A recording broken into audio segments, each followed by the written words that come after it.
Hello everyone, welcome to વિભૂતિસ cooking corner.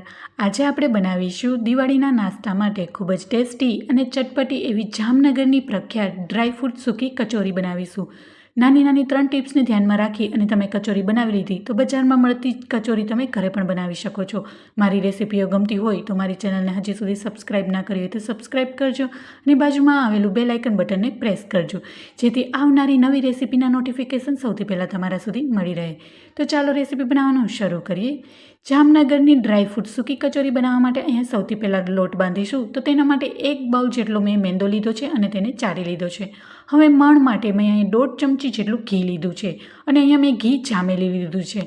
અહીંયા જો તમારે ઓગાળેલું ઘી હોય તો 3 થી 4 ચમચી જેટલું ઘી નાખી શકો છો.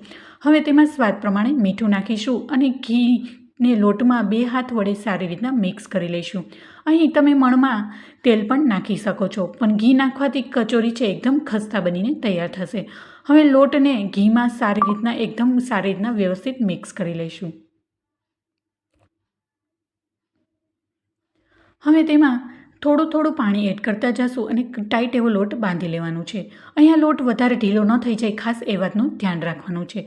લોટ વધારે કઠણ પણ નહીં અને એકદમ વધારે પણ ઢીલો નહીં એવો લોટ બાંધવાનો છે. અને પાણીને હાથમાં થોડું લઈ અને એવો ટાઈટ એવો લોટ બાંધી લઈશું. અને જો તમે નાની નાની 3 ટિપ્સને ધ્યાનમાં રાખશો તો તમે કચોરી છે ફરસાણવાળાની દુકાને મળતી હોય તેવી કચોરી તમે ઘરે બનાવી શકો છો. તેમાં પણ જામનગરની પ્રખ્યાત કચોરી ઘરે બનાવવું ખૂબ જ સરળ છે. પણ જો નાની 3 ટિપ્સને ધ્યાનમાં રાખશો અને વ્યવસ્થિત રીતના મસાલા સાથે બનાવશો તો તમે ખૂબ જ ઘરે એવી ટેસ્ટી કચોરી દિવાળીમાં બનાવી શકશો. અને આ માપ સાથે તમે ચોક્કસથી ઘરે બનાવજો. આ દિવાળીના નાસ્તામાં તમારા મહેમાનોને કચોરી જો તમે ઘરે બનાવીને પીરસશો તો બધાને એટલી જ ભાવશે અને ખ્યાલ પણ નહીં આવે કે તમે આ કચોરી ઘરે બનાવી છે. હવે તમે જોઈ શકો છો ટાઈટ એવો લોટ છે એ બંધાઈ ગયો છે. હવે ઉપરથી 1 ચમચી જેટલું તેલ નાખી અને લોટને સારી રીતના કેળવી લઈશું. હવે લોટ બંધાઈ ગયો છે. હવે 5 થી 10 મિનિટ માટે એને ઢાંકણ ઢાંકી અને 10 મિનિટ માટે લોટને રેસ્ટ આપીશું, જેથી લોટ છે એ વધારે સોફ્ટ થઈ જાય. હવે કચોરી માટેનો ડ્રાય મસાલો બનાવીશું. તો તેના માટે મેં અહીંયા એક નોનસ્ટિક પેન લીધું છે અને 2 થી 3 નાના ટુકડા તજના લીધા છે, 4 નંગ જેટલા લવિંગ, 1 ચમચી જેટલું આખું જીરું લીધું છે. તેનાથી ખૂબ જ એવો સરસ ટેસ્ટ આવશે. જીરું નાખ્યા બાદ 1 ચમચીથી થોડાક વધારે એવા મેં ધાણા એડ કર્યા છે અને 1 ચમચી જેટલી વરિયાળી અને 1 ચમચી જેટલા સફેદ તલ લઈ અને એકદમ ધીમા ગેસે આ મસાલાને શેકીશું. અહીં તલ છે આપણે જ્યારે સ્ટફિંગ બનાવીએ તેમાં પણ તલ એડ કરીશું. તલથી ખૂબ જ કચોરીમાં સારો એવો સ્વાદ આવે છે. હવે અહીંયા ગેસની ફ્લેમને ચાલુ કરી અને એકદમ લો ફ્લેમ પર આ મસાલાને ચમચાની મદદથી સતત ચલાવતા જશું અને મસાલાને શેકી લઈશું. હલકો એવો કલર ચેન્જ થાય અને સ્મેલ આવે ત્યાં સુધી આ મસાલાને રોસ્ટ કરીશું. અને જ્યારે આ મસાલા છે એ શેકાતા હશે ત્યારે ઘરમાં ખૂબ જ એવી સરસ એની સ્મેલ આવશે અને આ મસાલાથી જ કચોરીમાં છે ને ખૂબ જ સરસ એવો ટેસ્ટ આવશે. અને મસાલાને ચમચાની મદદથી સતત જ હલાવતા રહેવાનું છે, જેથી મસાલા છે એ નીચે બળી ન જાય અને ખૂબ જ બધા જ ડ્રાય મસાલા છે એ સારી રીતના શેકાઈ જાય. તો તમે જોઈ શકો છો મસ્ત એવા આપણા ડ્રાય મસાલા શેકાઈ ગયા છે અને હલકો એવો કલર ચેન્જ થઈ ગયો છે. હવે આ મસાલાને 1 થી 2 મિનિટ માટે આ પેનમાં જ રહેવા દઈશું. હવે અહીંયા સ્ટફિંગ બનાવવા માટે મેં 1 બાઉલ જેટલી સોલ્ટેડ મૂંગ દાળ લીધી છે, જે બજારમાં મળે એ જ લીધી છે અને એ જ વાટકાથી મેં ચંપાકલી ગાંઠિયા લીધા છે. અહીંયા તમે કોઈ પણ ગાંઠિયા લઈ શકો છો અને બંનેનું માપ મેં સરખું જ લીધું છે. હવે આપણા ડ્રાય મસાલા છે એક ડીશમાં મેં કાઢી લીધા છે અને સારી રીતના ઠંડા થવા દઈશું. હવે જે આપણે મૂંગ દાળ હતી એને એક નાના મિક્સર જારમાં પીસી લઈશું. અહીંયા મૂંગ દાળને અધકચરો જ પાવડર એટલે દરદરો જ પાવડર રાખવાનો છે, એકદમ ફાઇન પાવડર નથી બનાવવાનો. તો તમે વિડીયોમાં જોઈ શકો છો કંઈક આવી રીતનો મૂંગ દાળનો પાવડર બનાવવાનો છે. હવે તેને એક મોટા બાઉલમાં ટ્રાન્સફર કરી દઈશું.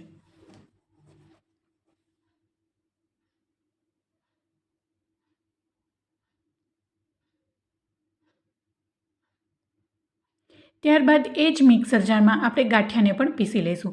અહીંયા મેં ચંપાકલી ગાંઠિયા લીધા છે. તમે કોઈ પણ ગાંઠિયા લઈ શકો છો. ભાવનગરી ગાંઠિયા છે અથવા તો પાપડી ગાંઠિયા પણ લઈ શકો છો. અહીંયા મેં મૂંગ દાળની જગ્યાએ તમે મિક્સ ખટ્ટા મીઠા ચવાણું આવે એ પણ લઈ શકો છો. હવે સેમ એ જ રીતના ગાંઠિયાને પણ સારી રીતના પીસી લઈશું. તો તમે જોઈ શકો છો ગાંઠિયા પણ સારી રીતના મિક્સર જારમાં પીસાઈ ગયા છે. હવે એ જ બાઉલમાં એને પણ ટ્રાન્સફર કરી દઈશું.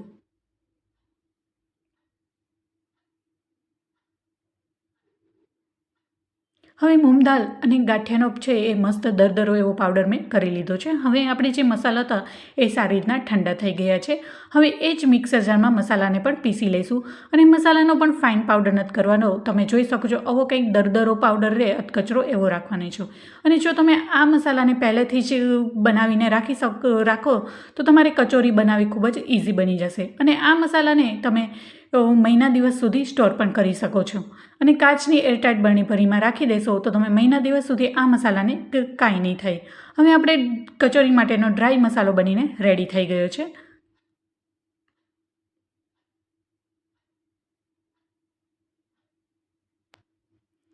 હવે આ બાઉલમાં આપણે બધા મસાલા એડ કરીશું. તો સૌથી પહેલાં આપણે જે કચોરીનો ડ્રાય મસાલો છે તો તેમાં એડ કરીશું. તો અહીંયા મેં 4 ચમચી જેટલો ડ્રાય મસાલો એડ કર્યો છે. તેનાથી કચોરીમાં ખૂબ જ સરસ એવો ટેસ્ટ આવશે. અહીંયા તમે જેટલી ક્વોન્ટિટીમાં બનાવતા હોય એ પ્રમાણે તમે મસાલો નાખી શકો છો. અહીંયા મેં 4 ચમચી જેટલો મસાલો નાખ્યો છે. હવે 1 ચમચી જેટલા સફેદ તલ નાખ્યા છે. અહીંયા આપણે જ્યારે મસાલા શેક્યા ત્યારે તેમાં પણ તલ નાખ્યા હતા. ઉપરથી આવી રીતના તલ નાખશું તો ખૂબ જ એવો સરસ સ્વાદ આવશે. હવે 1 ચમચી જેટલું કાશ્મીરી લાલ મરચું પાવડર, ચપટી જેટલી હિંગ, 1/4 ચમચી જેટલી હળદર અને સ્વાદ પ્રમાણે મીઠું. મીઠુંને બેલેન્સ કરીને જ નાખવાનું છે કારણ કે મૂંગ દાળ અને ગાંઠિયા બંનેમાં મીઠુંનો ભાગ હોય છે. એટલા માટે મીઠુંને ખૂબ જ ધ્યાનથી એડ કરીને એમાં નાખવાનું છે. ત્યારબાદ અહીંયા ગળાશ માટે મેં 4 થી 5 ચમચી જેટલી દળેલી ખાંડ લીધી છે અને ડ્રાયફ્રૂટમાં 3 થી 4 ચમચી જેટલા ઝીણી ચોપ કરી એકદમ બારીક સમારેલી કિસમિસ નાખી છે અને 4 ચમચી જેટલા બારીક સમારેલા કાજુ એડ કર્યા છે. હવે એને બજાર જેવો વધારે ટેસ્ટી અને બાઇન્ડિંગ માટે મેં ખજૂર અને આંબલીનો પલ્પ લીધો છે. તેનાથી આ મસાલામાં ખૂબ જ સરસ એવું બાઇન્ડિંગ તો આવશે જ અને ટેસ્ટ પણ ખટાશ ખૂબ જ સારો એવો આવશે. તો અહીંયા 3 ચમચી જેટલો ખજૂર અને આંબલીનો પલ્પ એડ કર્યો છે. અહીંયા તમે આંબલીની જગ્યાએ લીંબુ પણ નાખી શકો છો, પણ ખજૂર અને આંબલીનો પલ્પ નાખવાથી ખૂબ જ સરસ એવો સ્વાદ આવશે. અને અડધી ચમચી જેટલો ગરમ મસાલો નાખી અને ખૂબ જ સારી રીતના મિક્સ કરી લઈશું. અહીંયા જો તમારે આંબલીની જગ્યાએ લીંબુ નાખવું હોય તો બાઇન્ડિંગમાં ઉપરથી 3 થી 4 ચમચી જેટલું અથવા તો જરૂર પ્રમાણે એ પ્રમાણે તમે તેલ નાખવું પડશે. તો તમારે લીંબુ નાખતા હો તો 3 થી 4 ચમચી જેટલું તેલ નાખવાનું. હવે બધા જ મસાલાને ખૂબ જ હળવાથી સારી રીતના મિક્સ કરી લીધું છે અને તમે જોઈ શકો છો મુઠ્ઠી વાળીએ તો મસ્ત એવું બાઇન્ડ આવી ગયું છે. એટલે આંબલી અને ખજૂરનો પલ્પ નાખવાથી આ મસાલો છે એકદમ સારી રીતના બાઇન્ડિંગ આવી જશે. હવે એના નાના નાના કચોરી માટેનો બોલ્સ બનાવી લઈશું. અને આ મસાલો છે એકદમ તીખો, મીઠો અને ખાટો હોય છે એટલે સ્વાદમાં ખૂબ જ ચટપટી એવી કચોરી બનીને તૈયાર થશે. ને આવી રીતના નાના નાના બોલ્સને આપણે બનાવી લઈશું.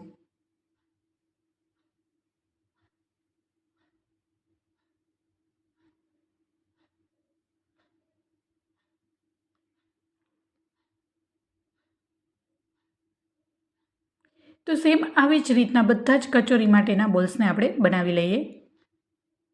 તો તમે જોઈ શકો છો મસ્ત એવા અંદર સ્ટફિંગ માટેના બોલ્સ મેં બનાવી લીધા છે. હવે કચોરી બનાવીશું.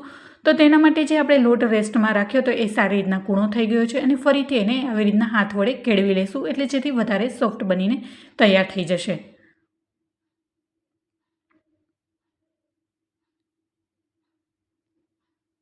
હવે લોટને આવી રીતના 2 ભાગમાં ડિવાઈડ કરી લઈશું અને આવી રીતના હાથ વડે એકદમ મસળી અને લાંબો એવો રોલ કરી અને આપણે નાના નાના પૂરીના લુવા હોય એ પ્રમાણે લુવા બનાવી લઈશું.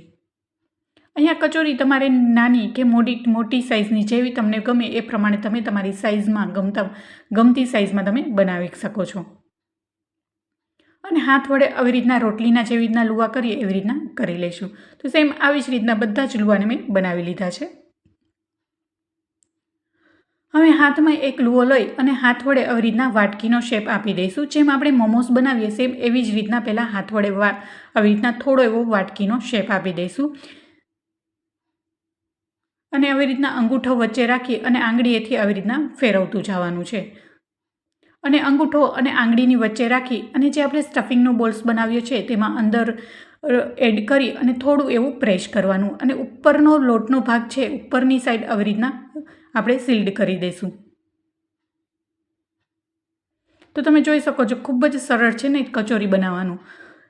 તો તમે ઘરે ચોક્કસથી આ દિવાળીએ નાસ્તા માટે બનાવજો, બધાને એટલી જ ભાવશે. તો આવી રીતના વધારાનો ભાગને આવી રીતના પ્રેસ કરી અને હાથ વડે આવી રીતના ગોળ રાઉન્ડમાં શેપ આપી દઈશું. તો તમે જોઈ શકો છો મસ્ત એવી કચોરી આપણી બની ગઈ છે.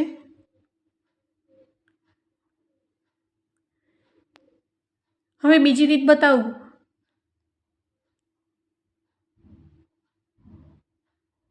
તો તમે જોઈ શકો છો બીજી કચોરીને પણ આવી જ રીતના આપણે હાથ વડે આવી રીતના વાટકીનો શેપ આપશું અને અંદર બોલ્સને બનાવી લઈશું.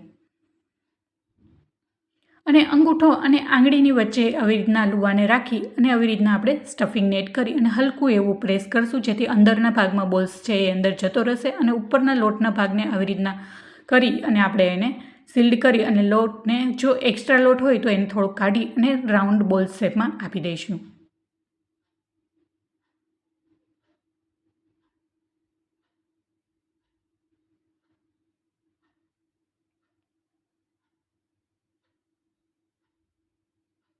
તો આવી જ રીતના બધી જ કચોરીને બનાવી લઈશું. હવે બીજી રીત તમને બતાવું તો આવી રીતના વેલણ વડે વળી અને નાની એવી પૂરી બનાવી લઈશું અને જે આપણે બોલ્સ બનાવ્યા છે તેમાં એડ કરી અને ઉપરની સાઈડથી આવી રીતના લોટને આપણે મિક્સ કરી દઈશું. અને જેવી રીતના આપણે મોમોસમાં કે મોદકમાં બનાવીએ એવી જ રીતના કરી અને ઉપરના લોટના ભાગને ખેંચી અને એક્સ્ટ્રા લોટ હોય એને થોડોક એવો કાઢી અને રાઉન્ડ શેપમાં આપી દઈશું. તમે કોઈ પણ મનગમતી રીતે કરી શકો છો. પહેલાં બનાવ્યું એ અને આ તમને જે રીત ફાવે એ રીતે તમે બનાવી શકો છો. અને આ વેલણથી વણીને પણ ખૂબ જ ઇઝી રીતે તમે કચોરી બનાવી શકો છો. ને તો સેમ આવી જ રીતના બધી જ કચોરીને બનાવી લઈશું.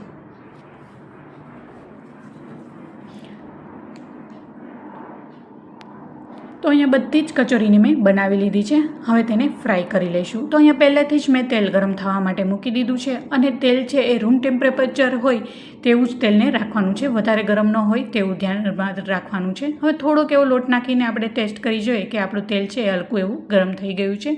હવે 1 બાય 1 કચોરીને બધી જ તેમાં એડ કરી દઈશું અને એને ફ્રાય કરી લઈશું.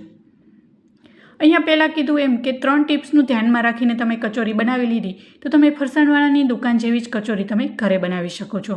તો ટિપ્સ નંબર 1 કે તમે કચોરીમાં મણ છે એ પરફેક્ટ હોવું જરૂરી છે, જેથી તમારું ઉપરનું લેયર છે એકદમ ખસ્તા બનશે. ટિપ્સ નંબર 2, તમારો જે મસાલો છે એના બાઇન્ડિંગ માટે ખજૂર અને આંબલીનો પલ્પ નાખવાથી બજારમાં મળતી ચટપટી કચોરી જેવો જ તમે ટેસ્ટ છે ઘરે બનાવી શકો છો અને બાઇન્ડિંગ પણ સ્ટફિંગમાં સારું આવે છે. ટિપ્સ નંબર 3, જ્યારે તમે ફ્રાય કરો ત્યારે તેલ છે એકદમ વધારે વરાળ નીકળે એટલું કે ગરમ ન હોવું જોઈએ. હલકું એવું ગરમ હોય તેવી રીતના તળવાનું છે, જેથી તમારી કચોરી છે એકદમ સારી રીતના ખસ્તા અને અંદર સુધીના લેયર સુધી સારી રીતના કૂક થઈ જશે. અને જો આ 3 ટિપ્સને ધ્યાનમાં રાખી અને તમે કચોરી બનાવી લીધી તો તમારી પહેલી વાર બનાવતા હશો ને તો પણ તમારી કચોરી છે પરફેક્ટ રીતના બનીને તૈયાર થશે. અને જ્યારે તમે તેલમાં નાખો ત્યારે તરત જ એને હલાવવાની ભૂલ નથી કરવાની. 1 મિનિટ બાદ એને ઝારાની મદદથી આવી રીતના એને ફેરવી લેવાની છે અને ખૂબ જ મીડિયમ ગેસ પર એને ફ્રાય કરવાની છે. જેવી રીતના આપણે સમોસા કે ઘૂઘરાનું તેલને ફ્રાય કરીએ છીએ તેવી જ રીતના આ કચોરીને ફ્રાય કરવાની છે, જેથી ખૂબ જ સરસ પડવાળી આ કચોરી બનીને તૈયાર થશે. અને લાઇટ બદામી કલર આવે ત્યાં સુધી આ કચોરીને આપણે ફ્રાય કરીશું. અને આ એક કચોરીના ગાળવાને 5 થી 6 મિનિટ જેટલો સમય લાગે છે, એટલે ખૂબ જ એટલો ટેસ્ટી બનીને તૈયાર થશે.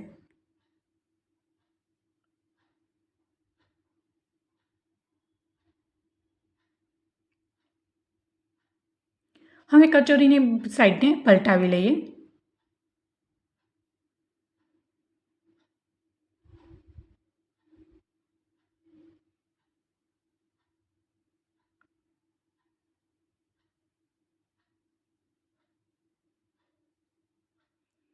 અને તમે જોઈ શકો છો હલકો એવો કચોરીનો કલર પણ ચેન્જ થઈ ગયો છે. તો આવી રીતના એને ઝારાની મદદથી 1 થી 2 મિનિટ માટે ચલાવીશું.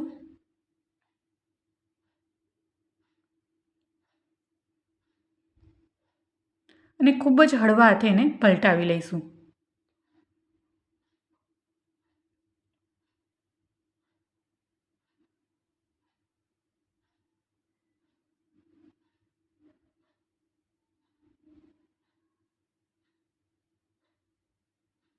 તો તમે જોઈ શકો છો લાઇટ બદામી કલર આવી ગયો છે. ફરીથી 1 થી 2 મિનિટ માટે એને આવી રીતના તેલમાં રાખીશું અને ઝારાની મદદથી એને આવી રીતના ચલાવતા રહીશું.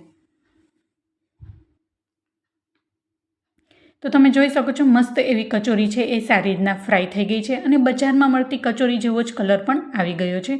હવે આ કચોરીને સારી રીતના તેલમાંથી ઝારાની મદદથી કાઢી લઈશું અને એક પ્લેટમાં લઈ લઈશું.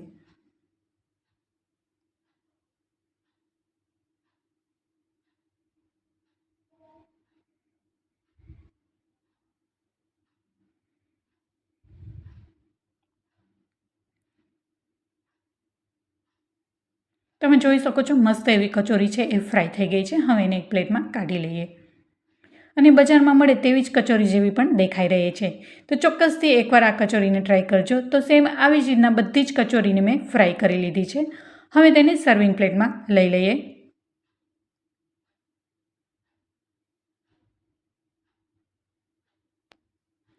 તો તૈયાર છે આપણી જામનગરની ખૂબ જ ટેસ્ટી અને ચટપટી એવી ડ્રાયફ્રૂટ સૂકી કચોરી.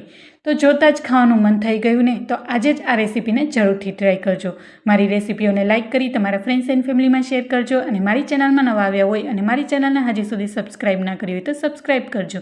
અને બાજુમાં આવેલું બેલ આઇકન બટનને પ્રેસ કરજો, જેથી નવી નવી રેસીપીના નોટિફિકેશન સૌથી પહેલાં તમારા સુધી મળી રહે. ફરી મળીશું એક નવી જ રેસીપી સાથે અને એક નવા જ સ્વાદ સાથે.